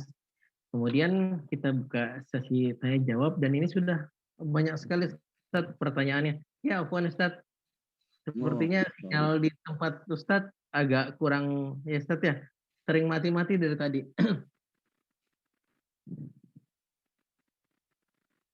Iya, jadi suka mati hidup lagi. Jadi kadang suka suaranya suka tidak terdengar beberapa saat. Begitu, Ustaz. Oh, Masya Allah. Baik, ya. baik. Kelihatannya ada tulisannya network bandwidth low sinyal. Kita langsung saja Ustaz ya untuk masuk sesi tanya jawab. Mungkin tidak semua bisa terjawab tentunya karena waktu juga sudah menunjukkan 21.11. Nanti bila ada yang ingin bertanya lagi, kami sudah siapkan formatnya tadi sudah saya share juga di aplikasi surveyheart.com untuk linknya nanti saya share kembali. Kemudian sekarang saya bacakan beberapa pertanyaan terlebih dahulu Ustaz ya. Mungkin saya bacakan masing-masing termin 3 pertanyaan begitu Ustaz ya. Langsung nanti agar dijawab oleh Ustaz ya. Oke Ustaz ya. Baik. Ya. Pertanyaan pertama dari Bapak Nana Ruslana. Bagaimana dengan kondisi jual beli zaman now yang marak dengan sistem daring Ustadz? Karena kita hanya melihat barangnya dari gambarnya saja. Begitu untuk pertanyaan pertama. Pertanyaan kedua dari Ibu Sri Utami mengenai barang, biasanya kualitas barang dari pedagang non-muslim kualitasnya lebih baik dan harganya lebih murah dibandingkan barang dari pedagang muslim. Nah, begitu Ustaz. Kita harus bersikapnya bagaimana? Kemudian untuk yang ketiga, bagaimana hukumnya jual beli rumah dengan menggunakan bank konvensional Ustaz? Nah itu Ustaz, pertanyaannya cukup menarik ya karena sehari-hari. Ya saya bacakan 3 dulu itu Ustaz untuk termin pertama, silakan untuk jawabannya Ustaz. Ya. Pertama, bagaimana hukumnya dengan melakukan aktivitas jual beli secara online, daring. Ya, kita beli baju daring, beli pakaian daring, beli makanan daring, semuanya daring. Boleh atau tidak? Ya, boleh atau tidak? Bapak Ibu yang dimuliakan Allah Subhanahu wa taala, kalau kita kita bahas tadi, kita sambungkan dengan rukun jual beli tadi, ya. Untuk jual beli daring, yang pertama penjualnya ada, pembelinya juga ada, ijab kabul juga ada, barang juga ada. Kemudian untuk sukarela juga ada, ijab kabulnya juga ada. Nah, hanya terpisahkan saja dengan jarak. Nah, oleh karena itu, Bapak Ibu yang dimuliakan Allah Subhanahu wa taala, untuk jual beli secara daring pertama dibolehkan. Ya, dibolehkan karena memenuhi rukun dan syaratnya. Hanya nanti jika ternyata barangnya tidak sesuai, di situ ada khiyar, tetap ada khiyar. Khiyar itu ada proses memilih antara melanjutkan akad atau memutus akad. Sederhananya, barang yang kita terima ternyata gak sesuai pesanan, boleh dibalikin atau kita terima. Gitu. Nah, ini yang menjadikan jual beli secara daring ini diperbolehkan karena memenuhi syarat rukun dan syarat. Hanya jarak saja yang terpisahkan. Nah, karena dengan kondisi, dengan teknologi yang canggih, teknologi yang luar biasa, yang jauh, maka ini bisa mewakili seolah-olah meskipun kita jual beli dengan daring, maka seolah-olah kita berhadapan karena ilatnya, karena unsur komunikasinya kita ngaji seperti ini. Yang ngaji seperti ini. Kita ada di satu majelis fisiknya berjauhan. Ada mungkin yang di Bandung, ada yang di Karawang, di Bekasi, ya di Jakarta, di Garut. Kenalan ya dengan Pak Irman di Bali, Masya Allah. Ya, di Bali jauh sekali. Tapi insya Allah hafathumul malaika. Allah terus malaikat pemberi rahmat menaungi kita semuanya, mendoakan kita semuanya yang sedang ada di majelis ilmu meskipun fisik kita berjauh. Jual beli secara daring, hanya mungkin catatannya nanti daringnya ini seperti apa. Kalau daringnya secara langsung boleh. Hanya nanti ada beberapa kajian khusus mungkin nanti akan kita bahas meskipun tidak di hari ini karena keterbatasan waktu, berkaitan dengan nanti ada jual beli online dengan menggunakan GoPay misalnya, atau jual beli dropship misalnya, atau jual beli apa lagi itu yang sifatnya online. Nah, ini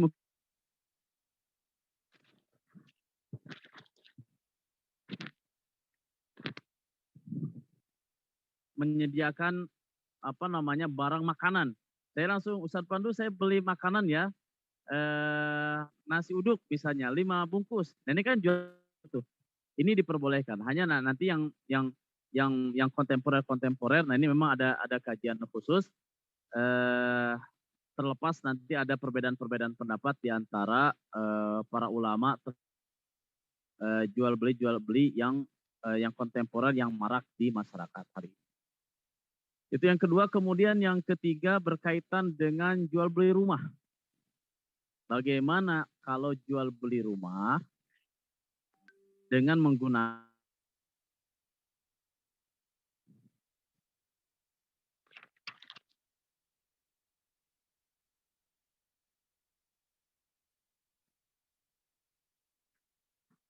memang bagi para pengembang ada kondisi dilematis.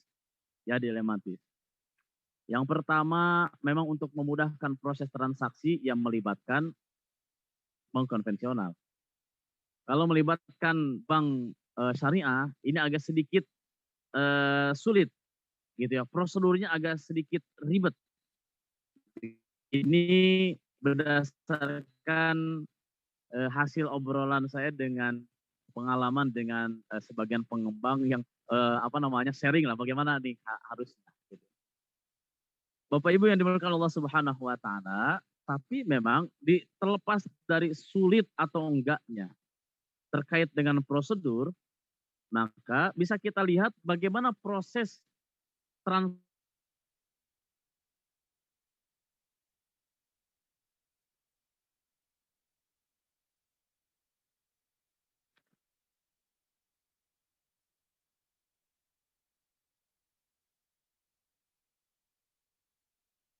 Suaranya tidak ada.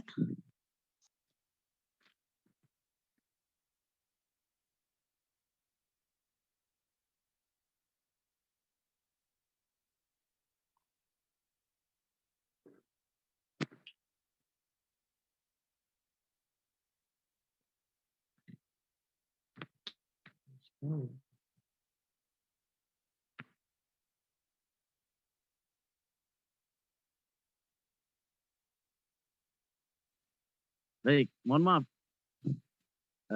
Sinyal keluar barusan ya. Kita lanjutkan. Prosesnya kayak gimana? Prosesnya adalah kita membeli rumah ke pengembang. Otomatis dibayar tempo gitu ya, untuk 5 tahun kah 10 tahun sesuai dengan kesepakatan. Pihak pengembang pun nggak mungkin menjual ke pembeli secara kredit. Karena sebagai penjual, maka melibatkanlah pihak yang ketiga, pihak bank untuk membayarkan harga rumah sehingga rumah bisa dimiliki oleh pembeli. Nah, kalau di konvensional sifatnya adalah pihak bank minjemin uang. Ya, minjemin uang kepada nasabah untuk bayar rumah. Bayarnya 100 juta, dipinjemin 100 juta, maka dikembalikan kepada pihak bank secara menyicil beberapa bulan, kemudian nanti hasil akhirnya seharga 150 juta misalnya. Yang uang 50 juta itu adalah keuntungan untuk pihak bank sebagai hasil dari ribanya. Kenapa? Karena dasarnya adalah meminjamkan. Tapi kalau di syariah bukan meminjamkan, tapi pihak bank membeli rumah tersebut seharga 100 juta, kemudian dijual rumah tersebut ke pihak nasabah seharga 150 juta dan dibayar dengan izin. Tuh, beda akad doang, Pak. Beda akad doang. Yang menjadikan transaksinya sah atau tidak sah. Nah, oleh karena itu, apa hukumnya? Ya tetap saja karena menggunakan akad yang tidak syariah, maka caranya pun cara yang tidak syariah.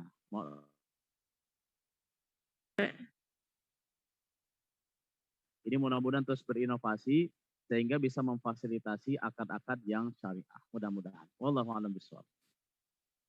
Ya, terima kasih Ustaz. Satu kali termin lagi mungkin Ustaz ya. Kemudian mungkin tidak semua bisa terjawab karena waktu sudah mau jam 9:30.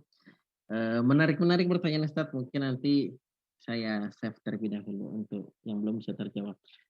Pertanyaan berikutnya dari Ustazah Evi ini yang lagi di Turki. Katanya beberapa produk itu masih belum ada logo halal.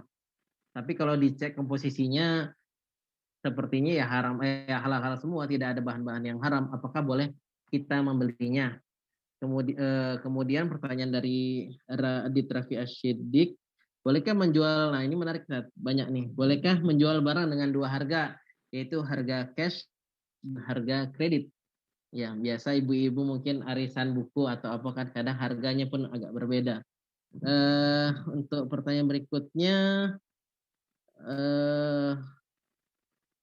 ada lagi dari Ibu Eni, kan tadi boleh membeli dari selain muslim, tapi bagaimana hukum barangnya yang dijual kalau misalnya sang penjual itu seorang rentenir? Nah, Saya kasih satu pertanyaan lagi, Ustaz. Dari Ustazah Nanin. Nah, ini banyak sekali perdebatan, Ustaz. Ustaz, bagaimana dengan dropship? Barangnya tidak kita miliki, tapi kita bantu menjual milik kawan kita. Apakah tetap kita harus menerima dahulu untuk memastikan barangnya sebelum kita berikan kepada pembeli? Ya, 4 pertanyaan begitu, Ustaz. Ya, baik. Masya Allah, luar biasa. Ternyata posisinya ada yang lebih jauh dari Pak Irman nih di Bali. Ya, Masya Allah, di Turki ya. Masya Allah. Barakallah Bu Evi yang ada di Turki. Pertanyaannya, banyak makanan-makanan yang nggak ada logo halalnya. Gitu ya. Apakah boleh dikonsumsi atau tidak?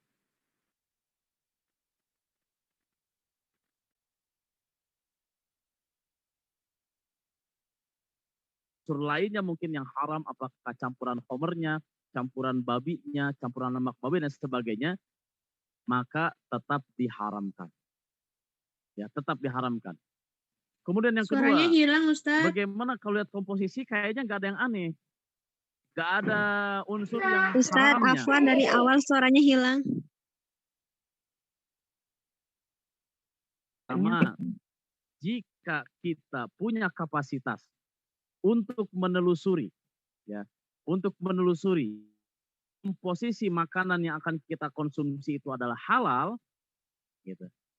Sekali lagi, kalau kita punya kapasitas, punya kemampuan, punya ruang untuk menelusuri bahwa makanan yang akan dari satu lembaga keagamaan, maka boleh silahkan. Karena ini hak sama halnya dengan kalau kita beli nasi uduk. Kan nggak ada logo halal. Di warung-warung kan nggak ada logo halalnya. Karena saya yakin, oh ini halal ini. Toh komposisinya sudah sama-sama diketahui.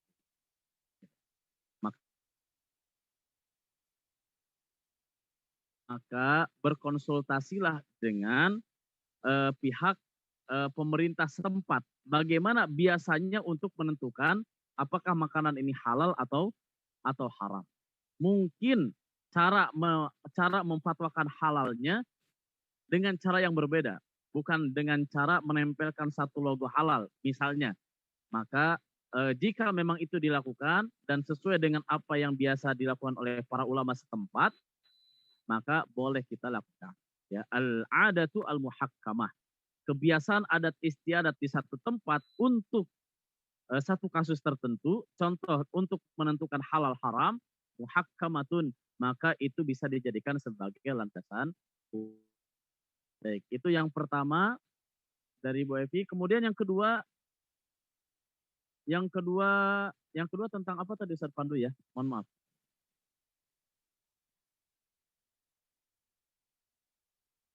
Ustaz Pandu, yang kedua tadi apa ya?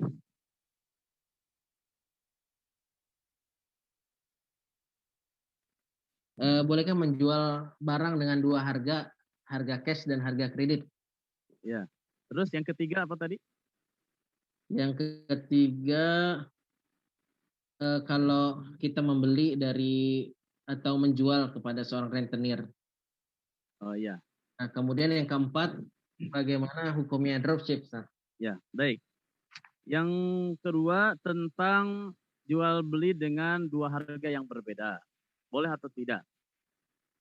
Jual beli dengan dua harga untuk satu objek maka tidak diperbolehkan. Contoh, Pak, saya mau jual laptop ya, harganya 5 juta atau 4 juta. Maka ini nggak boleh. Gitu. Karena apa? Karena objeknya sama, caranya sama. Kemudian bingung, ini 4 juta atau 5 juta ini. Tapi kalau dengan cara yang berbeda, bukan menggunakan dengan akad yang berbeda. Jika Bapak mau berakad dengan jual beli cash, harganya 4 juta. Jika akadnya dengan akad kredit, maka harga laptop ini menjadi 6 juta contoh.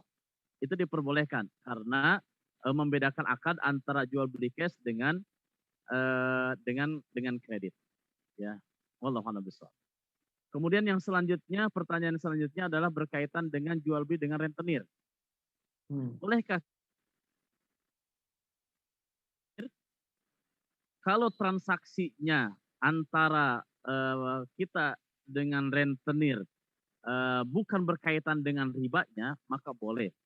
Halnya seperti halnya kita berjual beli dengan Yahudi, dengan orang Nasrani, Kristen, boleh-boleh saja. Hanya jika kita jual belinya, kita mengambil barang, ya mengambil barang atau mengambil sesuatu dengan cara riba, dengan cara rentenir, maka ini ada kaitannya dengan akad ribanya, maka itu yang tidak diperbolehkan. Gitu ya. Jadi ini berkaitannya bukan ke orang rentenirnya sebagai status profesi rentenirnya, tapi dengan akad yang sedang kita lakukan antara kita dengan orang tersebut. Apakah akadnya ada akad riba atau tidak. Kemudian yang terakhir terkait dengan dropship. Nah ini para guru, para ulama memang berbeda pendapat yang berkaitan itu adalah kita menjual barang yang mana kita tidak memiliki barang tersebut. Barangnya belum di tangan. Gitu ya. Contoh misalnya beli handphone. Kita sebagai dropshipper.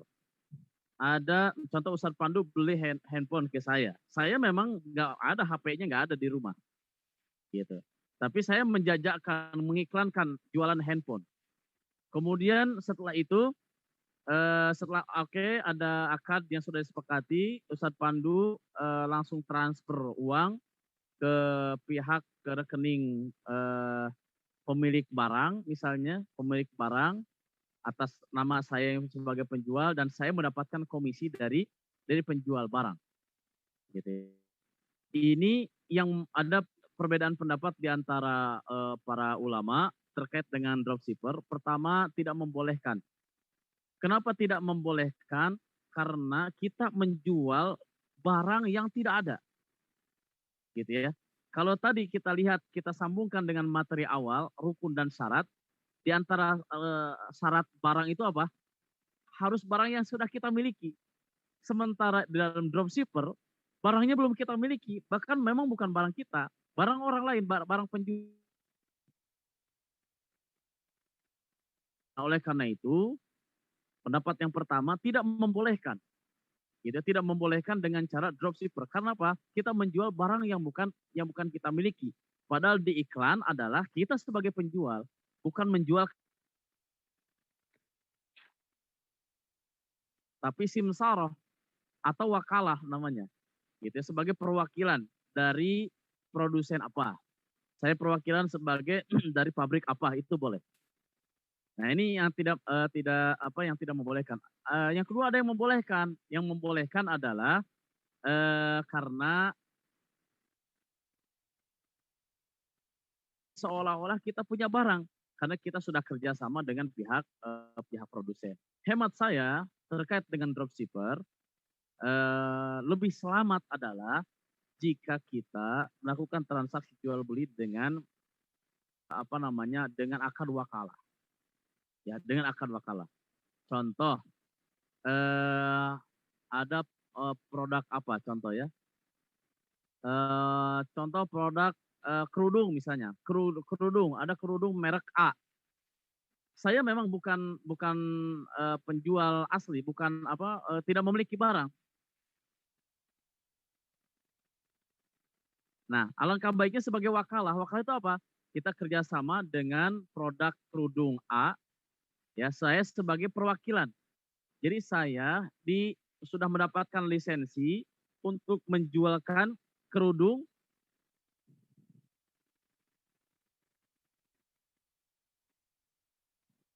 kita iklankan. Kalaupun memang ada yang pembeli, kemudian stok barangnya memang nggak ada, karena kita sudah cabang resmi sebagai perwakilan dari perusahaan A, maka kita tidak tidak masalah secara hukum karena kita sebagai wakil atau cabang dari produk kerudung A contoh. Nah, hemat saya lebih baik dengan menggunakan akad wakalah perwakilan daripada dengan akad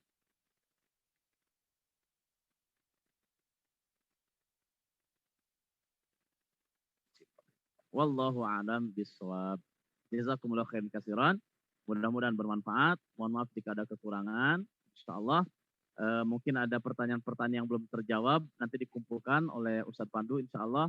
Kemudian nanti akan kita bahas secara khusus ya. Wallahu a'lam bishawab. Silakan Ustadz Pandu.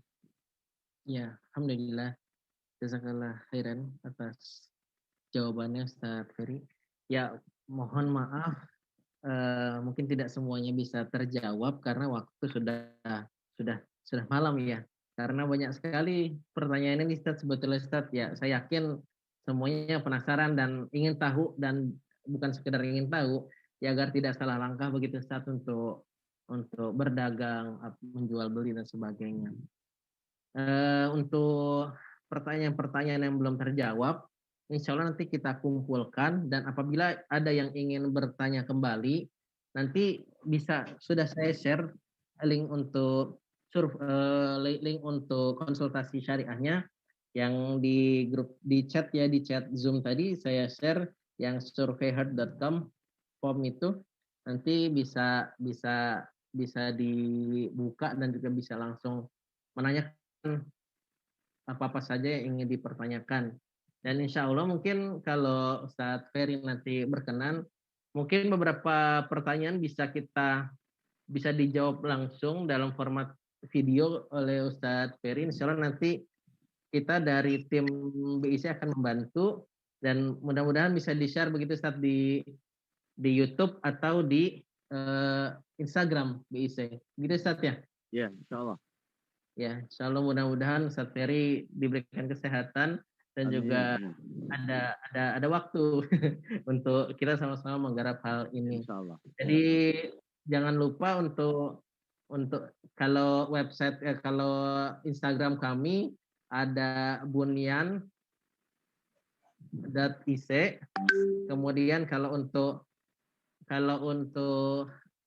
ada YouTube-nya itu adalah Bunyan TV. Channel YouTube dari Bunyan adalah Bunyan TV. Silakan di-subscribe dan juga bisa dilihat. Ada untuk rekaman pada malam hari ini juga sudah tersimpan insya Allah di YouTube. Begitu Ustadz. Ya. Jadi insya Allah nanti kita sama-sama berupaya, berikhtiar untuk memberikan kepada teman-teman sekalian, Bapak Ibu sekalian, dalam kondisi pandemi seperti ini, apa sih yang bisa kita berikan dalam format online, kemudian dalam format-format lainnya, yang mudah-mudahan upaya kita merupakan upaya yang terbaik. Tentunya insya Allah kita upayakan yang terbaik, karena ya bukan orang lain yang kita berikan, karena memang kita ingin memberikan kepada umat yang terbaik, karena umat Islam adalah umat yang terbaik, sehingga kita berupaya sedemikian rupa, meskipun mungkin masih banyak sekali Ustadz ya, kekurangan satu dengan yang lainnya, seperti afwan Ustadz, jadi ini apa tadi sering terputus. Ya itu biar mudah-mudahan untuk pertemuan berikutnya bisa lebih bersahabat sinyalnya. Ya, kemudian untuk informasi berikutnya, insya Allah kita akan mengadakan dari BIC dan juga dari Sekolah Bunyan Indonesia akan mengadakan diskusi Islam dan kebangsaan pada hari Sabtu besok. Hari Sabtu besok sejak pukul 8 insya Allah kita akan diskusi bersama tentang Islam dan kebangsaan yang akan diisi oleh Kiai Haji Uus Mauludin MA, yang akan berbicara tentang dari sisi ulama. Kemudian ada juga tamu dari akademisi, yaitu dari Dr. Heri Santoso, insya Allah akan berbicara dari sisi sebagai akademisi, dan juga ada dari pihak militer. Alhamdulillah ada Kolonel Dr. Kusuma yang akan berbicara dari sudut pandang militer tentang Islam dan kebangsaan dengan temanya masing-masing. Insya Allah akan dibuka sejak pukul 8 pagi untuk materi tersebut. Kemudian informasi berikutnya, Bunyan Islamic Center juga mengadakan, biasanya tiap akhir bulan kita selalu mengadakan training sholat khusyuk, yang insya Allah besok berarti bulan ini sudah batch ketiga. Insya Allah akan diadakan pada tanggal 28 dan 29 Agustus 2021 Untuk informasi bisa ditanya, bisa di-chat ke yang di poster juga ada informasinya, sama informasinya bisa di-chat ke sana juga langsung dengan saya sendiri. Ya. Kemudian informasi dari Ustadz Ferry tadi juga ada itu ya Ustadz ya, stasiun online. Insya Allah. Stasiun online insya Allah mulai kapan nih Ustadz? Bulan depan insya Allah, akhir bulan. Akhir bulan. Ya insya Allah akhir bulan. Mudah-mudahan dilancarkan dan apabila ada yang ingin ikut serta silakan bisa langsung daftar. Mungkin sebentar lagi akan di-share secara umum Ustadz ya. Insya Allah. Ya. Insya Allah. Dan saya ingatkan kembali apabila masih banyak sekali pertanyaan dari Bapak Ibu sekalian bisa langsung dibuka link surveyheart.com/form. Di sana bisa langsung, tadi saya lihat sudah ada 2 atau 3 yang sudah masuk dan pertanyaannya sangat menarik Ustadz. Mungkin nanti akan bisa kita jawab dengan format-format tertentu. Jadi untuk Bapak Ibu sekalian saya ingatkan untuk membuka kembali forum chat roomnya di Zoom. Di situ sudah saya share kembali ada link untuk bertanya dan insya Allah kita akan berupaya sedemikian rupa dan semaksimal mungkin untuk menjawabnya dengan format-format tertentu.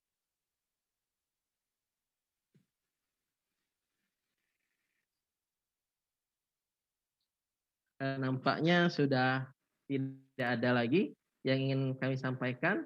Saya selaku MC di sini mohon maaf apabila ada kata-kata yang keliru dan juga yang kurang berkenan di hati Bapak Ibu sekalian. Mudah-mudahan diberikan maaf oleh Bapak Ibu sekalian dan juga oleh Allah Subhanahu wa taala.